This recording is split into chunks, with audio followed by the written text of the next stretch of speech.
Well, we can smash him with a rock. Hello everyone and welcome to Rob's Rogues. And today we're taking a look at Killer Croc from Batman the Animated Series. Now he came in the, I guess you could probably call it the second wave, the second incarnation. I believe right around the time of the Batman and Robin, The Adventures of Batman and Robin. We can kind of know that from the stamp that is on Mr. Croc here. See if we can get into... Let's turn off the camera. Light. But if it focuses, you see the stamp is 1994. So this is one of the newer figures from the Batman the Animated Series line. Put some light back on our subject here. And this was a figure that once they had shown in the toy flyers and catalogs, if you remember back in those days. That's kind of how we were known that these were coming out, that we were getting some more villains other than the traditional Joker, Catwoman, Penguin, and Riddler, I believe, were the only ones that were out at the time. And then, the 15 million different multicolored Batman and Robins that you would have. So this was a welcome addition to the Batman Animated Series toy line. And again, I'll put his box art down in the description in my Facebook page. You can go check out his box art and all that type of stuff. A really nice looking figure.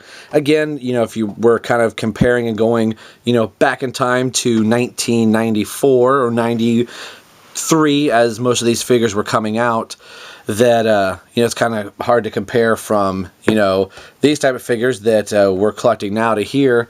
So I don't want to take anything away from these figures and kind of look at them as if it were 1994. And so on and so forth. But a really nice, good-looking face sculpt here.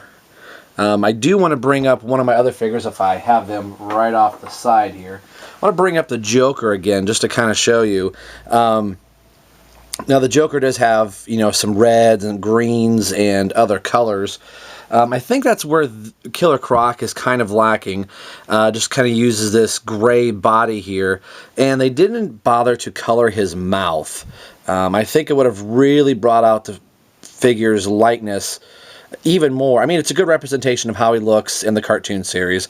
But I think if they would have given him a red tongue or maybe a greenish tongue, some other color than just the flat, plastic gray that's in there. The teeth are a nice touch, painting them yellow, and his eyes have the yellow slits like they are in the animated series. But just some more definition would have been nice. Again, all these figures have 5 points of articulation. Killer Croc's is kind of weird. His head would go all the way around, but his scales and the way his shoulder is molded here kind of prevents him from being able to go all the way around. Not that you would ever have your figure's head backwards, but you can kind of see the spot underneath the chin wants to get a little bit larger as you try and go over his shoulder. So, but he can clearly look left and right with no major problems whatsoever. His arms are another story. He can kind of headbutt himself or like, yeah, I wonder what's over there. I wonder what's over there. So, he can get his head over, his hand and arm over his head, but it won't come back all the way around. That might be a nice pose of like, I don't have a crocodile behind me. So, I'm not really entirely sure. This is one of those times that they have the figure kind of pre-posed, so you're able to put the little rubber crocodile in his hand to be able to kind of hold, which he can hold it pretty well with his arm raised, even though there's some extra weight. He has the extra part of his back here that's weighted a little bit, so he kind of can hold back. He does have some articulation in his legs. Instead of coming straight up like, we'll bring Batman here, where Batman's legs come straight up, Killer Croc's kind of are in this rolling type of emotion. So he can kind of sort of sit, but he gets in a little weird position. So because of his back being so heavy, he won't sit up. So he probably should have been in a position like this if his legs would have been able to get seated. Since we have Batman on screen here, kind of move the crocodile out for the time being. The other gimmick, or the gimmick for Killer Croc, is the arm does move.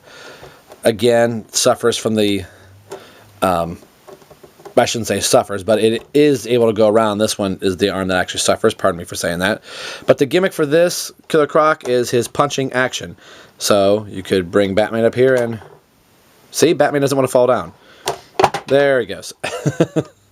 Guess you have to hit Batman twice to knock him out. So, again, a lot of these figures have a type of a gimmick, whether it be the accessory gimmick or the figure itself does have a gimmick with it. And there's a nice little spring action in here. So, again, for a little, he's a little younger than 20 years, but the spring is still held up after all this time. And the nice thing about his action is, well, I take that back. It's been a while.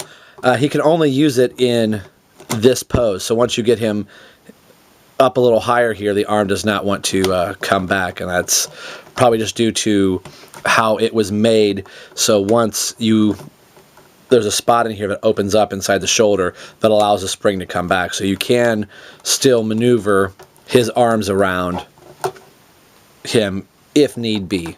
So again, a nice little figure, a really kind of simplistic. Just blue pants for his blue jeans, and you have his feet here. He does have sport peg holes. The accessory that he comes with is this crocodile, which is just a green rubberish piece, but still for $94.